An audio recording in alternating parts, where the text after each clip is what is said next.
The name is consistency சவாலுக்கு உங்களை அன்புடன் வரவேற்கின்றேன். வாங்க நேற்று விட்ட கதை தொடருவோம். கடகடன் வாய்ஸை கொடுத்துட்டு குடுகுடுன்னு வீட்டுக்கு ஓடி போய் சமைச்சு சாப்பிடலான்னு பார்த்தா நான் சும்மாவே ஒரு சோம்பேறி உட்காந்து சமைச்சு சாப்பிட்றதுக்குள்ள 8 மணி ஆயிடுச்சு. வீட்டிலேருந்து அப்போ தான் கிளம்புனேன் ஜிம்முக்கு.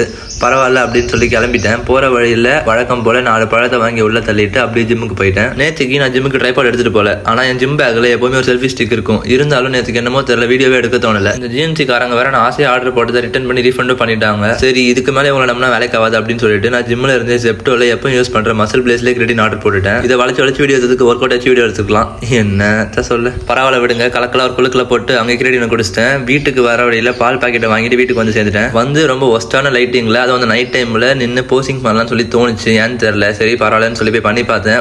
ஓகே அப்படிங்கிற மாதிரி ஒரு ஃபீல் கிடைச்சது எனக்கு. ஒரு வருஷத்துல ஆல்ரெடி 1 மாசம் முடிஞ்சிருச்சு. விட்டு போன உடம்ப விட முடியாத ஆசைக்காக விடாம படிச்சுட்டு இருக்கேன். ஒரு சின்ன செல்ஃப் மோட்டிவேஷன் தான், வேற ஒன்றும் இல்லை. டின்னருக்கு 4 சப்பாத்தி 4 எக்ஸ் சாப்பிட்டுட்டு ஃப்ரெண்டுக்கு ஒரு பிபிடி அனுப்பி இருந்தது. ஸோ அதை அனுப்பிட்டு அப்படியே லெட்டர் எழுத ஆரம்பிச்சிட்டேன். பிகாஸ் இந்த வீக்கோட ரிசைன் பண்ண போறேன் இல்லையா. அப்புறம் என்ன 6 அமர தூங்கி அவசரமா எழுந்து காலையில கிளம்பிட்டேன். ஷிஃப்ட்டுக்கு போன அவசரத்துல வண்டி சாவி வண்டியிலே விட்டுட்டு போயிட்டேன். ஆனா நல்ல விஷயம் என்னன்னா யாருமே எடுக்கல. இதை யார்டா எடுக்க போற அப்படின்னு நீங்க யோசிக்கலாம். ஆனா நம்ம பொருள் மேல நமக்கு தானே அக்கறையும் பயமும் ஜாஸ்தியா இருக்கும். அடிக்கிற வெயில்ல வர வழியில சிக்கனை வாங்கிட்டு வீட்டுக்கு வந்து சேர்ந்துட்டேன். இதோட பாசத்துக்கு ஒரு அளவே இல்லை. வீட்டுக்கு வந்தோடனே அவ்வளவு சந்தோஷத்தை துள்ளி குதிப்பான். எனக்கு பிடிச்ச எதுவும் என் கூட இருக்காதுன்னா இன்னிலேருந்து எனக்கு உனக்கு பிடிக்காதுப்பா அப்படிங்கிற டைலாக் எனக்கு ஞாபகம் வருது. வந்து லைட்டா ரெஸ்ட் எடுத்துட்டு அப்படியே வீடியோ எடிட் பண்ணி வாய்ஸ் ஓவர் கொடுத்துட்டு இப்போ அப்லோட் பண்ணிட்டு சாப்பிட்டு கிளம்பிடுவேன். ஸோ மிச்ச கதையை நாளைக்கு பார்ப்போம்.